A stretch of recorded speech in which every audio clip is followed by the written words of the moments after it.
Yeah, so name of the reading is interest rate futures.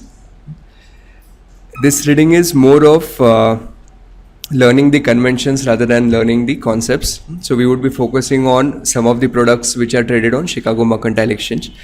So the learning outcomes that we have here, one, we would look at what are the day count conventions on different type of products. Then conversion of discount rate to a price or vice versa for a treasury bill. Then this is where we'll have some fun. We'll have to learn to calculate clean and dirty prices. Then US Treasury bond future contract conversion factor. This is a product which is traded on CME, Chicago Mercantile Exchange. Then the cost of delivering the bond into Treasury bond futures contract.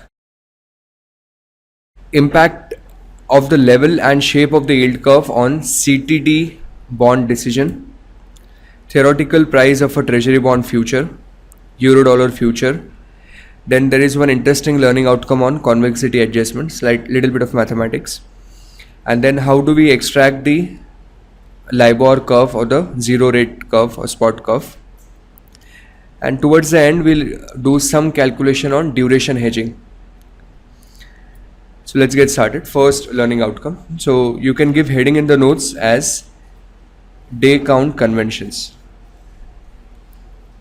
Give heading in the notes as day count conventions. So what you would want to write down below that, if it's US Treasury, the convention is actual by actual. US Treasury, so this is US Treasury bond, actual by actual. If it is corporate or municipal, then it is 30 by 360. And if it is money market instrument, then it would again be actual by 360. Okay, so let us do an example.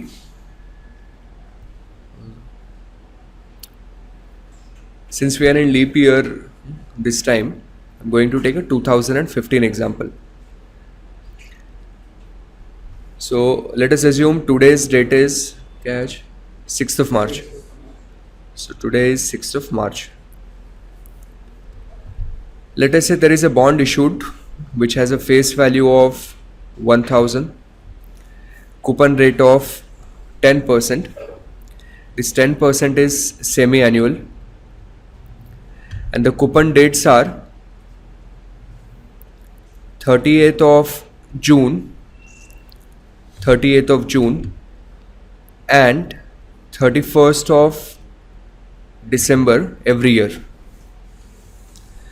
Now let us first make an assumption that this is a treasury bond. Let's make an assumption that it is a treasury bond. So treasury bond, what is the convention? Actual by actual.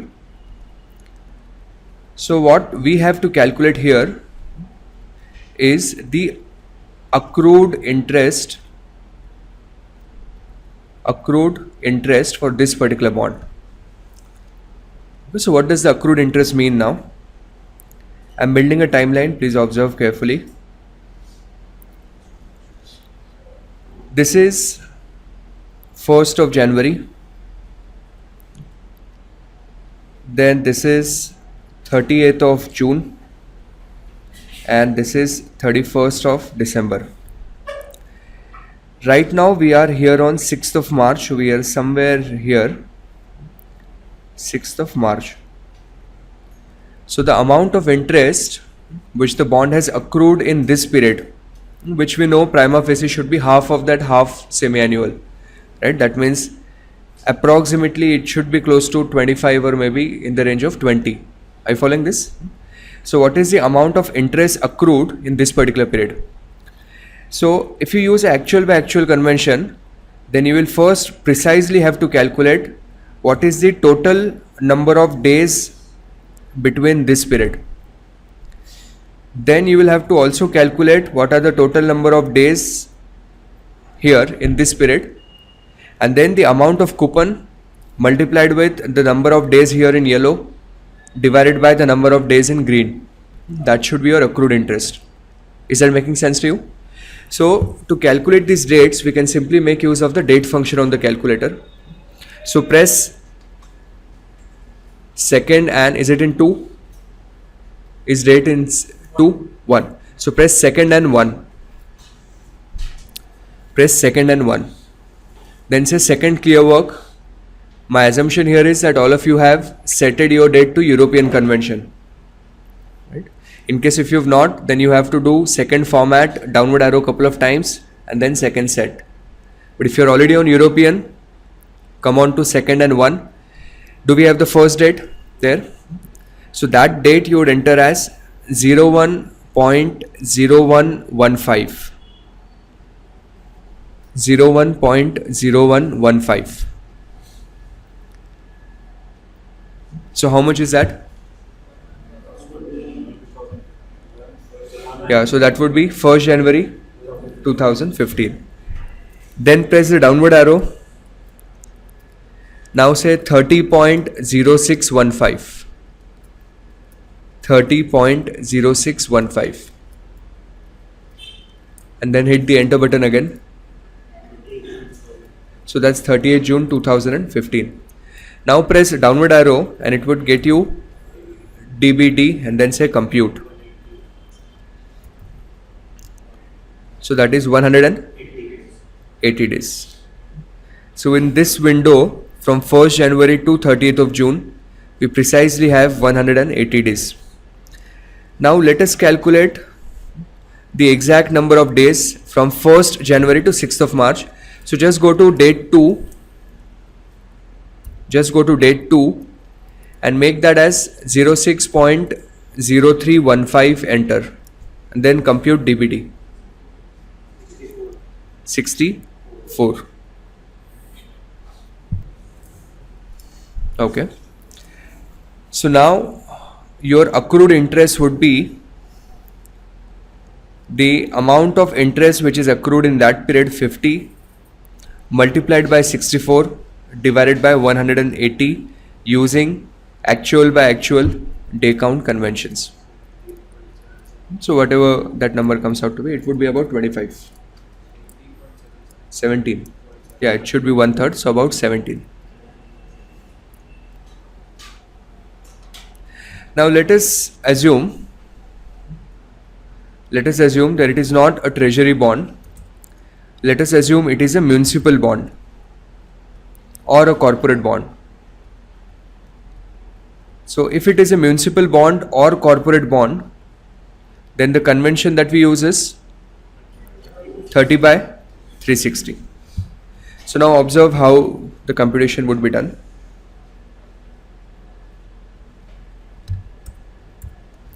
So now what you do is you would count how many months do we have between 1st of January and 30th of June. So those are number of completed months of 6, and 6 into 30, your denominator would come out to be 180. So in this case, actual by actual and 30 by 360, denominator happens to be same, but not necessary, it would always be same. Then in the numerator, up to 6th of March, how many completed months do we have? We have January, we have February. So we will have 60 days for these 2 months. Plus, in the month of March, how many days do we have? We have 5 days. So now the convention for 30 by 360 would be 65 days divided by 180 days. And that multiplied with again 25. He's saying in the second part of the year, and it has to be in the first part of the year, in the denominator we have 180 days. So in the second part of the year, in the denominator we'll have 185, isn't it? So 5 days, maybe the coupon dates were not very precise, but 5 dates are being now shifted on the right. Animation, any doubts? Sorry? 185 in the second part of the year.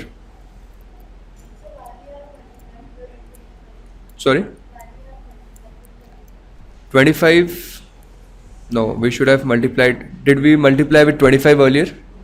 No, we should multiply with 50. Sorry, my mistake. 50 is the coupon that you receive in those 6 months.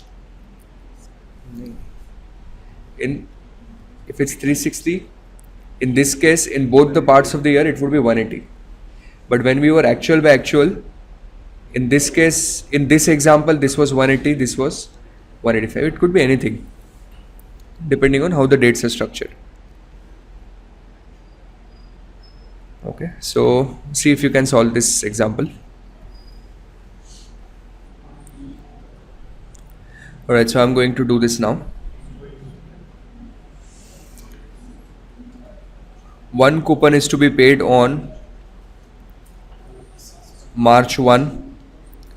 Then we have one on September 1. Now, right now we are on July 17. So we are somewhere here. The amount of coupon is going to be 35, which is going to be half of 70, multiplied with, let us do it for US Treasury bond. So here the convention would be actual by actual. So you will have to precisely calculate the number of days between March 1 and September 1. So those number of days using the date function of your calculator is coming out to be 184. Then you will also have to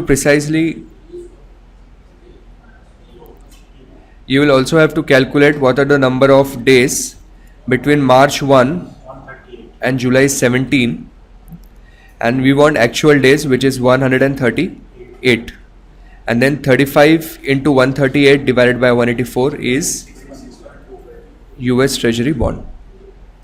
How would you do it for US corporate? So it would be 35 multiplied with March to September. The number of months would be 6. So number of days are 180. How many completed months here? So we have the whole of March, April, May, June. So we have 4 completed months. Are you following this? So those would be 120 days plus we will have 16 days. So it would be 136 divided by 180 multiplied by 35. So every completed month in a 30 by 360 convention is assumed to be of 30 days.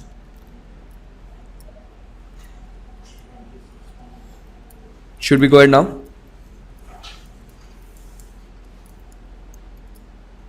Moving forward. So next heading in the notes, clean price and dirty price.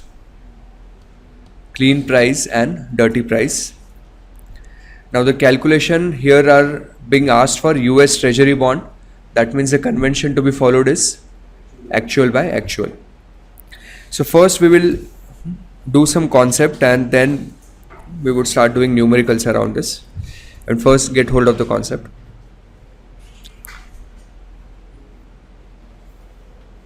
Okay, this is simple time value of money. Let us say we have a bond with 5 years to maturity. Year 1, year 2, year. Okay, let's keep it as 4 years as maturity. The face value of the bond is 1000. Coupon rate of the bond is 10%. What we know is that by the end of year 2, the YTM in the market has become 16%. Okay. What we want to do is we want to come up with a valuation of the bond at year 2. So one way of simply doing that valuation, we will keep 100 as payment, 1000 as future value, 16 is IY. What should be N? N should be how much? 2, which are your remaining cash flows. That would get us a value. Let's see how much is that coming to. Second, clear TVM, 1000 future value, 100 payment, 2 as N, 16 is IY, compute present value. 990.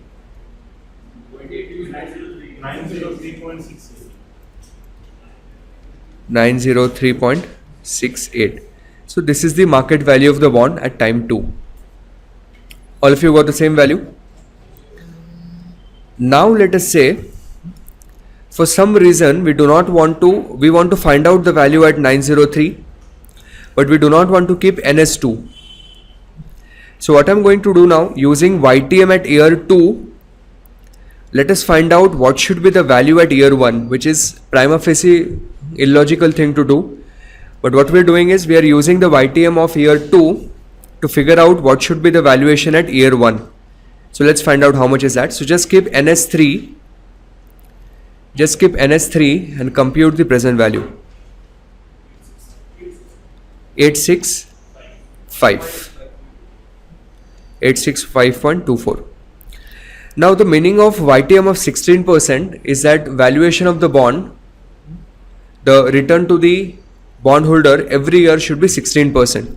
So therefore, if you get the bond at 865.24 in year 1, you will not, but if you do, then you will expect that bond price should go up by 1.16, but the bond is also going to pay a coupon of 100.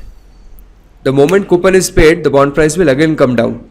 So the bond price next year should be 865.24 into 1.16 minus 100. How much is that? That would be 903.68. Have you followed the concept here? So you can do this at any point of time. You can still come up with a valuation at time 0, multiply with 1.16, remove 100, multiply with 1.16, remove 100, you would get valuation at time 2. Assuming that you have understood this and also assuming that you've written this down, is that a valid assumption? Please write fast if you want to, but please do it fast.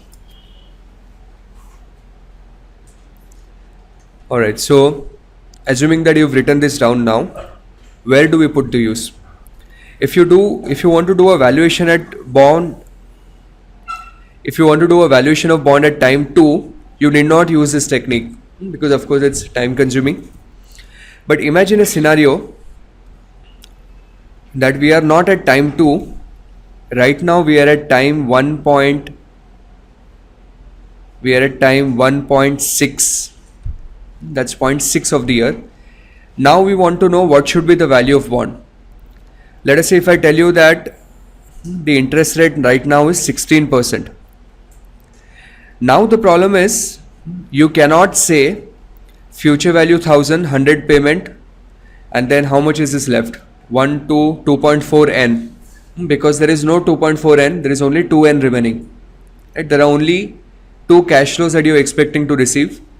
So what if you have to do a valuation at year 1.6? Then we use the same technique. We would first do a valuation at year 1. So let's find out how much is that valuation. I think we just had it in the previous question. 865.24. So once we know this is the valuation, then up to 1.6, the value will increase by 1.16 raised to 0.6. Do you agree with this? Because it should be increasing at 16% per annum. So now your valuation will come out to be how much?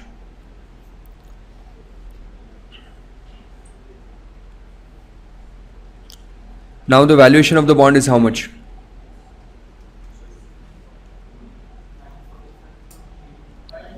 $945.82. And should we remove 60 from this? We will not, because that 60 is not paid yet. We removed 100 because that 100 was paid, so the bond price will come down. But if the 60 is not paid, then of course the bond price will include that 60 into itself. That need not be removed separately. Have you understood this? So this valuation of the bond, this is referred to as the dirty price. At times we also refer this to as the full price.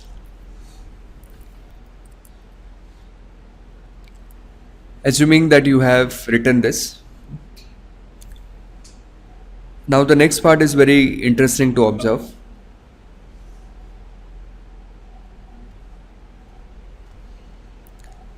Let us say you're a naive investor. So you have just got into the market. And what you did is at time 1, so I'm building a small table here. At time 1, you purchase the bond at a price of 865.24. Okay, here the assumption is that now even at time 1 the yield was 16%. Now what happens is, if the yield does not change for the whole year, for the entire year yield in the market remains 16. Can you figure out what will happen to the bond price when the time is 1.2 and 1.5 and 1.99 and 2? So how will we find out the price at 1.2? It should be 865.24 into 1.16 raised to 0.2. How much is that? 891.3. Then this price should be 865.24 into 1.16 raised to 0.5. 931.89. Now this price is 865.24 into 1.16 raised to 0.99. 1002.18. Now think of this investor. He purchased the bond at 865. The interest rate in the markets are not moving at all. They are constant at 16%. But he saw that within 0.2 years the valuation became 891. Then by the middle of that year it became 931, and almost by the end of the year the valuation has become 1000. So now investor is extremely happy with this. Now let us see what happens at time 2. So at time 2 it would be 865.24 into 1.16 raised to entire 1 minus, now that coupon is not accrued anymore, the coupon is paid, so minus 100, and your valuation will come out to be about 902.18 or whatever, 902 point something. And the moment that happens, now your investor is not happy anymore because he saw a drastic price decline from 1000 to 902. So technically it is not a price decline. It is just that in this period the coupon was getting accrued, and then on the second year the coupon was paid, and therefore the market price decreased. So what this does is, all these prices which are quoted, they create a lot of confusion in the minds of investor because they do not understand what is truly happening to the bond price. So the convention is that when the bonds are quoted in the market, they are not quoted like this. What the exchanges do is they remove the accrued interest part from them. So 20 will be removed from this, and this bond price will be quoted as 871.3. Then 50 will be removed from here, and this bond price would be quoted as, how much is this? 881. 881.89. This would be 99. So this would be equal to 903, and then this would be 902. So when you quote bond price like these, the ones in yellow, it does not confuse the investor because what he can clearly see is this is a true intrinsic value of the bond. Are you following this? And what we have here, the reason why bond prices are increasing because they include the accrued interest. So these are the dirty price. These are the dirty prices. They are also referred to as full price. And these bond prices are referred to as the clean price. And what is the difference between the two? The difference between the two is of accrued interest.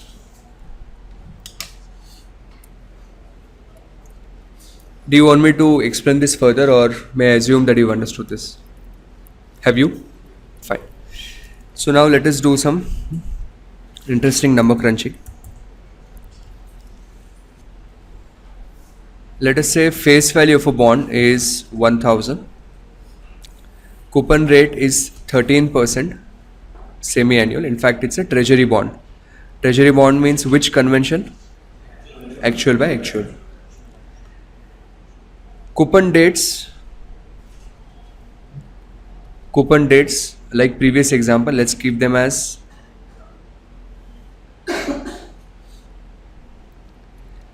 fair enough. 1st of March, and what was the other date? 1st of September.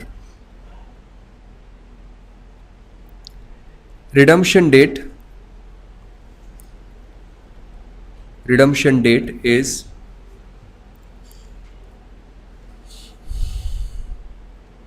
1st March 2020. Redemption date 1st March 2020. Transaction date is 6th March 2016. So find out full price, accrued interest and clean price for the bond.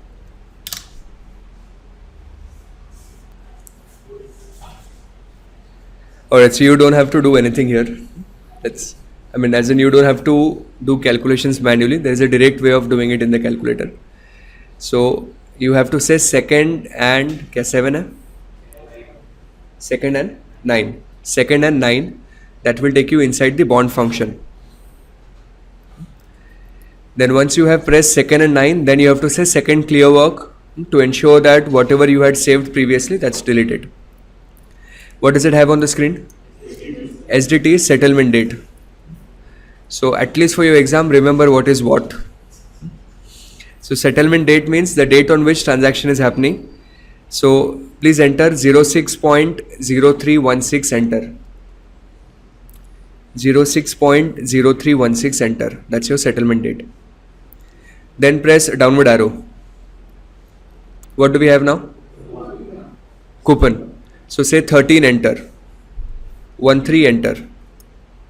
Even if it's semi-annual, you still have to enter 13. Then downward arrow again. Then we have redemption date. So you would say 1.0320 enter. 01.0320 enter. Is that done? Then press downward arrow. We will have RV. This RV will always remain 100 unless otherwise the bond is callable or puttable. So if the bond is callable at 105 or puttable at 95 or whatever, then we change that. Otherwise RV is never changed. Then downward arrow again. Sorry? Yeah, actual by actual is the convention for treasury bond. Had the same bond been corporate bond, try doing this second set. Say second set. Second set will make this as 30 by 360. Then do second set one more time so that you would come on actual by actual. That's how you can change it. Then press downward arrow again. So is it showing 1 by Y or 2 by Y? So 2 by Y is semi-annual. You can do second set. It will show 1 by Y. You can say second set again. Now we have 2 by Y. Right? Since the bond is semi-annual, let it be 2 by Y. Then downward arrow again. Yield, so enter 16, 16. 16 enter. Then press downward arrow again. What does it show? So PRI is not principal, it is the price of the bond. So press compute. 91.39. So 91.39. So this 91.39 we have to multiply with 10 because this is in multiple of 100. So your valuation of the bond is 913.9. Have you followed the logic? Since redemption value was 100, we multiplied with 10. But this, which price is this? This is the clean price. This is the clean price. Now press downward arrow one more time. What does it show? Accrued interest. Press compute. Press compute. Point 176. So again we will have to multiply this with 10. So accrued interest would be 17.66.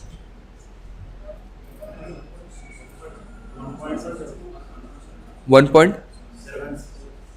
Yeah. So it's 17.66. And full price, you are multiplying by 10 because RV was 100. Right? Everything is 10 times of 100. Full price, so press. Is it 0.17? Yeah, right, because the interest is only for 5 days. Correct. So accrued interest is 1.76. And then what is full price? So full price is total of clean price and accrued interest. Right. So what you calculated it within fraction of seconds, it calculated exact number of days, discounted back all the coupons, also calculated accrued interest, and this give you the direct number.